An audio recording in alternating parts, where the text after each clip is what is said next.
Voilà, on est ravis aujourd'hui d'ouvrir ces rencontres de l'énergie, donc pour lesquelles Karine Sébi s'est particulièrement mobilisée.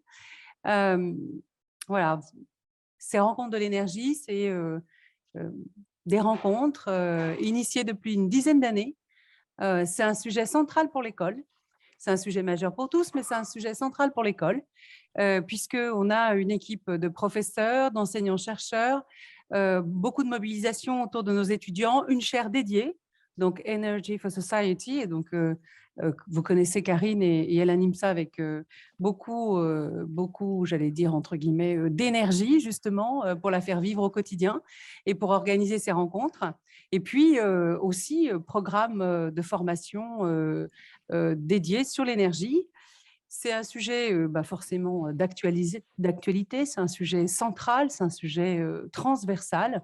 Il nous impacte tous. Moi, je vais remercier tous ceux qui, enseignants, chercheurs, acteurs de l'économie, industriels, élus, sont aujourd'hui présents et vont pouvoir porter une parole. Et puis c'est un sujet qui percute beaucoup d'actualités, beaucoup d'enjeux géopolitiques. Et donc, c'est la première année qu'on fait une animation spécifique et qu'on porte à la fois ces rencontres de l'énergie avec la chaire de l'énergie, mais aussi avec le centre de géopolitique.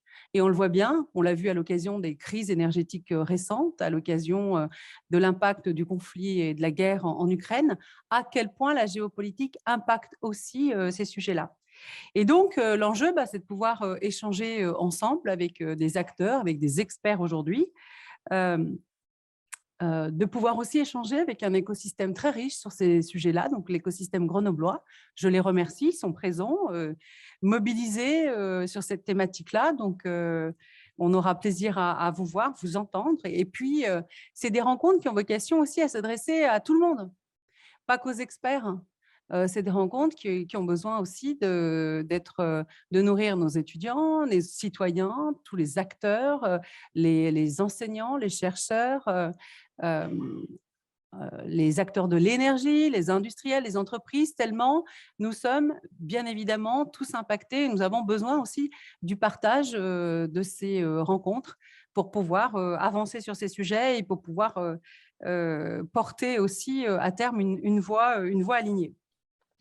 Donc là, on aura la chance d'avoir plus d'une dizaine d'experts nationaux, internationaux sur ces thématiques reconnues et je les remercie de leur mobilisation aujourd'hui. Et puis, donc, un après-midi riche, vous avez pu le voir.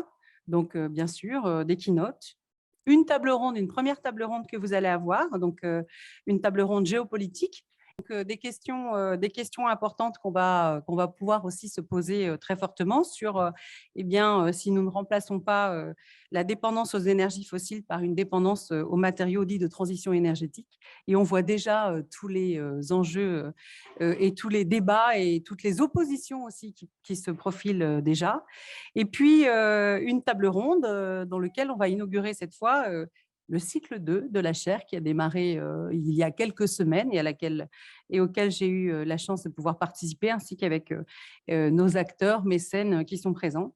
Comment concilier transition énergétique et adhésion des citoyens aux nouvelles infrastructures nécessaires?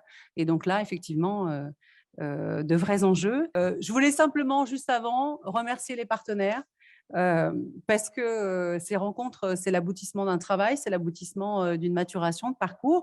Donc d'abord, bien sûr, nos partenaires de la chaire, Air Liquide, BP Aura, Engie, GRDF et l'ADEME, le Centre géopolitique, l'UPEG, donc avec un acteur déjà bien mobilisé depuis la tribune, la ville de Grenoble, le Parlement européen, les associations d'étudiants qui sont là parmi nous, je les ai vus, nos représentants, voilà, ils lèvent la main très bien. Donc, j'aime ONU et j'aime Impact. Et puisque vous avez pu participer, ou pour certains, à la fresque pour le climat dans le hall d'accueil. Et puis, tous les intervenants, nos deux keynotes, donc on a Monsieur Gontard et Madame Poucharière, tout le personnel de GEM qui s'est mobilisé dans l'ombre, qui a contribué à la réussite de cet événement, puisque nous n'avons pas de doute sur cet événement. J'ai parlé de la ville de Grenoble, mais on a aussi effectivement le président de GEG qui est adjoint à la ville de Grenoble. Merci à tous et place à nos intervenants.